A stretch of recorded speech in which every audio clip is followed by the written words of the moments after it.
प्रीति और अमित एक ही स्कूल में पढ़ते थे। अमित 10वीं में था और प्रीति 9वीं में थी। वो दोनों एक दूसरे को पसंद करते थे, लेकिन कभी किसी की हिम्मत नहीं हुई एक दूसरे को ये बोलने की। उन दोनों की आंखों में एक दूसरे के लिए प्यार साफ दिखता था। दोनों रोज स्कूल की असेंबली के समय एक दूसरे को देखते थे और दोनों के चेहरे पर मुस्कान होती थी। जब गर्मी की छुट्टियां चल रही थी और अमित को प्रीति की बहुत याद आ रही थी, क्योंकि अभी स्कूल भी बंद था और वो एक दूसरे को देख भी नहीं पाते थे और ना ही उनका घर कहीं एक दूसरे के आजू बाजू में था। बहुत सोचते सोचते एक दिन अमित प्रीति को फेसबुक पर ढूंढने लगा, शायद उसका अकाउंट हो। स्कूल में उन दोनों ने कभी एक दूसरे से बात नहीं किया था और ना ही कभी सोशल मीडिया पर एक दूसरे को फॉलो करते थे। अब जो कि स्कूल बंद थे, अमित खुद को रोक नहीं पाया। फेसबुक पर तो बहुत सी प्रीति नाम की लड़कियां मिली, लेकिन जिस प्रीति को वो ढूंढ रहा था वो नहीं मिली। अमित बहुत उदास हो गया। वो बहुत बेचैन हो रहा था प्रीति को देखने के लिए, लेकिन वो कुछ नहीं कर सकता था। उधर प्रीति भी अमित को देखने के लिए स्कूल खुलने का इंतजार कर रही थी। प्रीति 9वीं कक्षा में थी तो उसके घर वालों ने उसे फोन नहीं दिया था, तो वो किसी भी सोशल मीडिया पर नहीं थी। स्कूल खुलने के लिए अभी 15 दिन बाकी था। वो दोनों एक दूसरे को देखने के लिए बेचैन थे। आखिर 15 दिन बाद स्कूल खुल गया। दोनों स्कूल जाने के लिए बहुत उत्सुक थे। अमित स्कूल समय के 10 मिनट पहले ही जाकर स्कूल गेट के बाहर खड़ा होकर प्रीति का इंतजार कर रहा था। सब बच्चे एक एक करके स्कूल आ रहे थे, लेकिन प्रीति अभी तक उसे नहीं दिखी। गेट पर खड़े चौकीदार ने कहा कि अंदर जाओ, अब गेट बंद होने वाला है। आखिर अमित क्या करता, वो अंदर चला गया और अपने क्लास में बैग रख कर प्रार्थना के लिए असेंबली में गया। वो बहुत उदास था कि प्रीति क्यों नहीं आई। आज स्कूल का पहला दिन है, क्या हुआ होगा उसे। अमित का ध्यान प्रार्थना में बिल्कुल भी नहीं था। जब प्रार्थना खत्म हुआ और सभी बच्चे अपने अपने क्लास में जाने लगे, तभी अमित ने देखा कि प्रीति अपने क्लास के लाइन में सबसे पीछे खड़ी थी। तो वो समझ गया कि प्रीति लेट आई होगी। अमित उसे देखकर बहुत खुश हो गया। अमित उससे बात करना चाहता था। एक बार ऐसा हुआ कि अमित और प्रीति की नजर मिली। दोनों के चेहरे पर मुस्कुराहट थी। दोपहर में जब लंच टाइम हुआ तो अमित प्रीति से बात करने की कोशिश कर रहा था। इसी कारण उसने अपना टिफिन भी नहीं खाया था। वो प्रीति के क्लास के बाहर ही चक्कर लगा रहा था कि कब उसे मौका मिले प्रीति से बात करने का और वो उसे स्कूल के बाद रुकने के लिए बोल सके। तभी थोड़ी ही देर में प्रीति को क्लास से बाहर आते हुए देखा। वो अकेली थी। मौका देखते ही अमित ने प्रीति से कह दिया कि स्कूल के बाद थोड़ी देर के लिए स्कूल के बाहर जो बस स्टॉप है वहाँ रुकना प्लीज। प्रीति उसे देखकर बोली ठीक है और चली गई। दोनों अपने क्लास में चले गए। बस जल्दी से स्कूल का समय खत्म होने का दोनों इंतजार कर रहे थे। प्रीति के मन में बहुत से प्रश्न चल रहे थे। अमित क्या बोलेगा, मैं उससे क्या बात करूंगी। स्कूल का समय खत्म हुआ। सभी बच्चे अपने घर जाने के लिए निकल गए। प्रीति और अमित भी स्कूल से निकले और बस स्टॉप पर गए। प्रीति जब वहां पहुंची तो अमित पहले से ही वहां खड़ा था। प्रीति उसके पास गई और उसके बाजू में जाकर खड़ी हो गई। अमित का दिल बहुत जोर से धड़कने लगा था। फिर अमित ने हिम्मत जुटाकर पूछा, तुम फेसबुक पर हो। वो बोली, नहीं, मेरे पास फोन नहीं है। अमित ने पूछा, क्यों? तो प्रीति बोली, अभी मैं 9वीं क्लास में हूँ और मेरे घर पर अभी फोन चलाना माना है। अमित बोला, ठीक है। फिर दोनों के बीच थोड़ी शांति थी। फिर अमित ने पूछा, आज तुम लेट क्यों आई स्कूल? प्रीति बोली, मेरी बस छूट गई थी, मुझे देर हो गया। फिर प्रीति बोली, क्यों, तुम मेरा इंतजार कर रहे थे? अमित थोड़ा मुस्कुरा कर बोला, हाँ। फिर अमित ने पूछा कि अभी तुम घर चली जाओगी तो अगर मुझे तुमसे बात करना हुआ तो कैसे बात करूंगा, तुम अपना नंबर दो ना। प्रीति बोली, क्या बात करना है तुम्हें? अमित बोला, ऐसी कोई बात नहीं है, लेकिन फिर भी अगर बात करने के लिए मन हुआ तो। प्रीति बोली कि मेरे दोस्तों के पास मेरे पापा का नंबर है, उनको मुझसे बात करना रहता है या कुछ काम रहता है तो वो उस पर फोन करते हैं, लेकिन मैं तुम्हें वो नंबर नहीं दे सकती। और तभी प्रीति की बस आ गई और वो अमित को बाय बोलकर चली गई। अमित उधर ही रुका था थोड़ी देर तक और सोच रहा था कि वो प्रीति से कैसे बात करे। यही सोचते सोचते वो घर चला गया। उसे प्रीति की बहुत याद आ रही थी। उधर प्रीति भी रात भर सोई नहीं। उसे वो सब बात याद आ रही थी जो उसके और अमित के बीच हुई थी बस स्टॉप पर। आज पहली बार दोनों ने एक दूसरे से बात किया था। अगले दिन फिर दोनों स्कूल में मिले। दोनों खुश थे एक दूसरे को फिर से देखकर। कुछ दिनों तक ऐसा ही चलता रहा। वो दोनों बस स्टॉप पर थोड़ी देर के लिए मिलते और फिर अपने अपने चले जाते। एक दिन अमित ने सोचा, बस हो गया, मैं और ऐसे नहीं रह सकता। अब मैं प्रीति को अपने दिल की बात कह दूंगा। फिर क्या, अगले दिन बस स्टॉप पर प्रीति से मिलने गया तो बहुत ही हिम्मत जुटा कर गया था। अमित अंदर से बहुत घबराया हुआ था कि प्रीति क्या बोलेगी। जब वो बस स्टॉप पर मिले तो प्रीति उससे अपने परीक्षा के बारे में बात कर रही थी। तभी बीच में अमित बोल पड़ा, मुझे तुमसे कुछ बात करनी है। प्रीति बोली, हाँ बोलो। अमित चुप हो गया, उसके दोनों पैर कांपने लगे। फिर उसने आंख बंद करके जल्दी से बोल दिया, आई लव यू। ये सुनते ही प्रीति का दिल जोर जोर से धड़कने लगा। उसे समझ नहीं आ रहा था कि वो क्या बोले। अमित ने उससे कहा, कुछ बोलो, तुम क्या सोचती हो मेरे बारे में। प्रीति चुप ही थी। अमित ने कहा, मुझे इंतजार रहेगा तुम्हारे जवाब का, और उधर से चला गया। प्रीति उधर ही रुकी थी। फिर कुछ ही देर में बस आई और वो भी चली गई। दोनों रात भर सोए नहीं। प्रीति सोचती रही, क्या बोलूं मैं अमित को, ये सब जो हो रहा है सही है या गलत है। अमित बेसब्री से कल का इंतजार कर रहा था प्रीति के जवाब के लिए। अगले दिन अमित स्कूल पहुंचा और देखा कि प्रीति आज स्कूल ही नहीं आई, तो वो और ज्यादा बेचैन हो गया। प्रीति स्कूल क्यों नहीं आई, उसके मन में ऐसे बहुत से प्रश्न चल रहे थे। वो किसी को कुछ पूछ भी नहीं सकता था। वो नहीं चाहता था कि स्कूल में ये बात किसी को पता चले और प्रीति को कुछ परेशानी हो। वो बस प्रीति के बारे में ही सोच रहा था, पढ़ाई में बिल्कुल भी ध्यान नहीं था उसका। स्कूल खत्म हुआ तो वो सबसे पहले बस स्टॉप गया, जहां वो रोज प्रीति से मिलता था। कुछ देर वही खड़ा था और फिर उदास होकर घर चला गया, इसी उम्मीद में कि कल जब प्रीति स्कूल आएगी तब उससे सब पूछ लेगा। अगले दिन प्रीति स्कूल आई थी और स्कूल के बाद वो उसी बस स्टॉप पर अमित से मिली। प्रीति के आते ही अमित उससे पूछने लगा, क्या हुआ था, कल तुम स्कूल क्यों नहीं आई। प्रीति बोली, कुछ नहीं, लेट हो गया था। अमित ने बोला, तो क्या हुआ, लेट ही आ जाती जैसे पहले आई थी देर से। प्रीति बोली, नहीं, ज्यादा लेट हो गया था क्योंकि मैं लेट सोकर उठी थी। अमित मुस्कुराने लगा और फिर पूछा कि क्या सोचा, मैंने तुमसे कुछ कहा था कल। प्रीति चुप ही थी, फिर बोली, क्या बोलूं, मुझे कुछ समझ ही नहीं आ रहा है।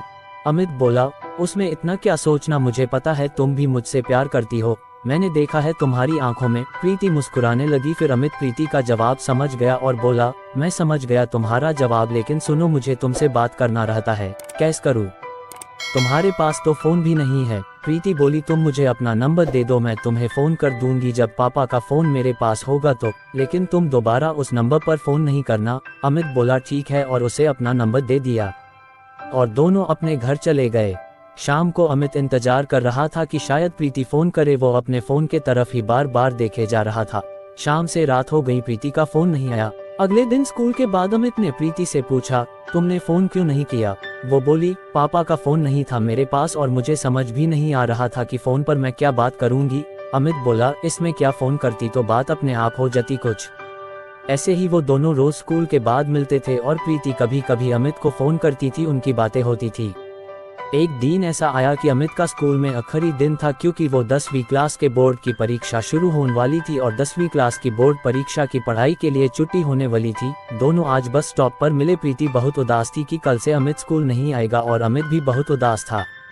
प्रीति ने अमित से कहा कि अच्छे से पढ़ाई करना बोर्ड पेपर के लिए। अमित बोला, हाँ। अमित की आंखों में आंसू थे और उसने कहा, कल से मैं तुमसे नहीं मिल पाऊंगा। प्रीति शांत थी और बोली, ऐसे उदास मत हो, मैं तुम्हें फोन करूंगी रोज। अमित प्रीति को गले लगाना चाहता था, लेकिन दोनों बस स्टॉप पर थे, इसलिए अमित ने कुछ नहीं किया, बस प्रीति का हाथ पकड़ कर खड़ा था। वो सोच रहा था कि काश समय इधर ही रुक जाता और दोनों हमेशा के लिए एक साथ ही रहते, लेकिन ऐसा नहीं हो सकता था। प्रीति की बस आ गई। अमित उसका हाथ छोड़ने के लिए तैयार ही नहीं था। प्रीति उसे बहुत समझा रही थी कि मुझे जाने दो, घर पहुंचने में देरी जो जाएगी तो मम्मी पूछेगी कि देर से क्यों आई। अमित फिर भी उसका हाथ छोड़ने को तैयार नहीं था। उसने प्रीति का हाथ पकड़ा ही था और बस चली गई। प्रीति बोली, देखो बस भी चली गई, अब दूसरी बस कब तक आएगी। अमित बस प्रीति को देखे जा रहा था। कुछ ही देर में दूसरी बस भी आ गई। इस बार प्रीति बोली, प्लीज मुझे जाने दो घर, मुझे बहुत डांट पड़ेगी मैं और लेट हो गई तो। अमित ने बोला, पहले वादा करो कि तुम मुझे रोज फोन करोगी। प्रीति बोली, हाँ करूंगी। इस बार अमित ने प्रीति का हाथ छोड़ दिया और प्रीति बस में चली गई। अमित उधर ही खड़े होकर प्रीति को देख रहा था। बस की खिड़की से प्रीति बाय बोली और फिर बस चली गई। प्रीति अमित से फोन पर रोज बात करती थी।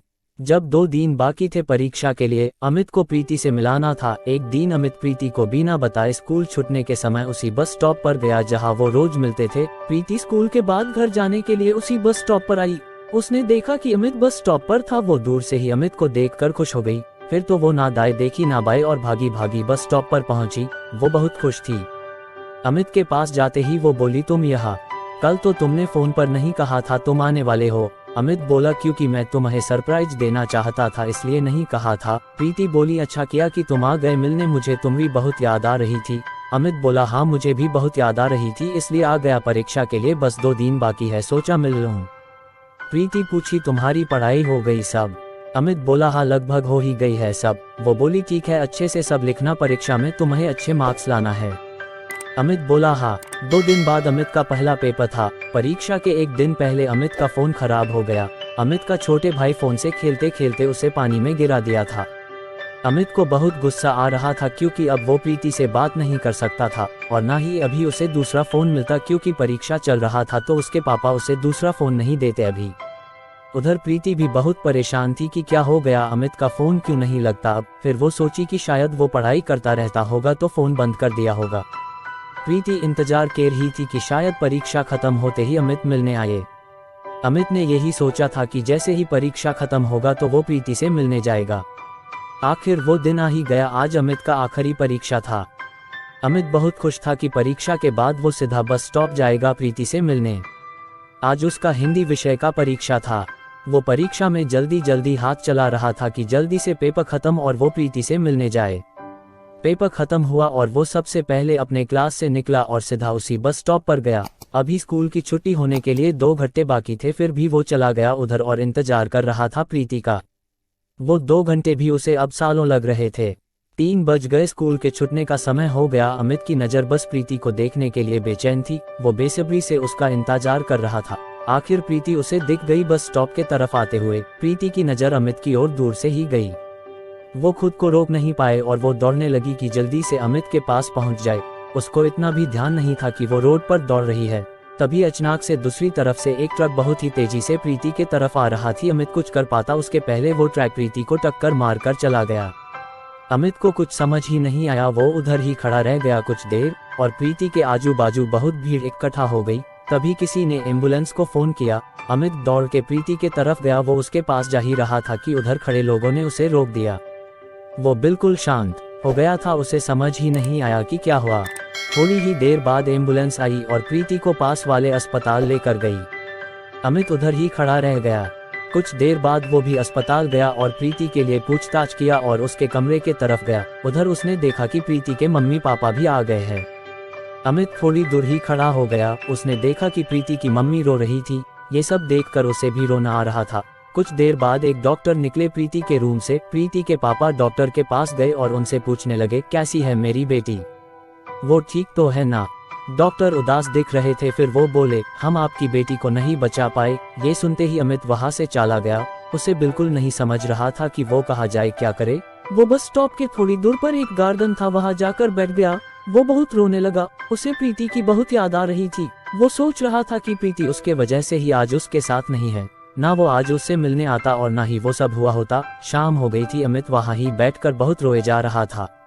फिर किसी ने अमित को रोते हुए देखा तो उससे पूछा क्या हुआ, तुम यहाँ बैठकर क्यों रो रहे हो? अमित कुछ नहीं बोला। फिर उस आदमी ने कहा कि घर जाओ, बहुत देर हो गई है, तुम्हारे मम्मी पापा तुम्हारा इंतजार कर रहे होंगे। वो उधर से उठा और धीरे धीरे चलते चलते घर आया। उसकी मम्मी उससे पूछने लगी कहाँ था इतने देर तक और परीक्षा कैसा था आज का? अमित बोला ठीक था और वो परीक्षा के बाद अपने दोस्त के घर चला गया था। इतना बोलकर वो अपने कमरे में चला गया। उसे खुद पर बहुत गुस्सा आ रहा था। वो बहुत रोया। वो खुद को माफ नहीं कर पा रहा था। वो बस यही सोच रहा था कि सब उसकी गलती थी, प्रीति की वो हालत उसके वजह से हुई। कुछ महीनों बाद अमित का रिजल्ट आया बोर्ड परीक्षा का। उसने अपना रिजल्ट देखा और वो अच्छे नंबरों से पास हुआ था। उसे अपने रिजल्ट की कोई खुशी नहीं हुई। वो बस यही सोच रहा था कि प्रीति होती तो वो कितनी खुश होती उसका रिजल्ट देखकर। अमित अब बिल्कुल बदल गया था। अब वो ज्यादा किसी से बात भी नहीं करता था, बस अकेले अकेले रहता था।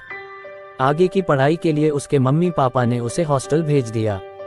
अमित वहां जाकर थोड़ा बदल रहा था। अब वो बाकी लोगों में थोड़ा घुल मिल कर रहता था, लेकिन वो प्रीति को नहीं भूला था और ना ही खुद को माफ कर पाता था। वो पूरी जिंदगी खुद को प्रीति का गुनहगार समझता रहा। वो बस सोचता रहता कि उसके वजह से ही प्रीति उसे हमेशा के लिए छोड़कर चली गई।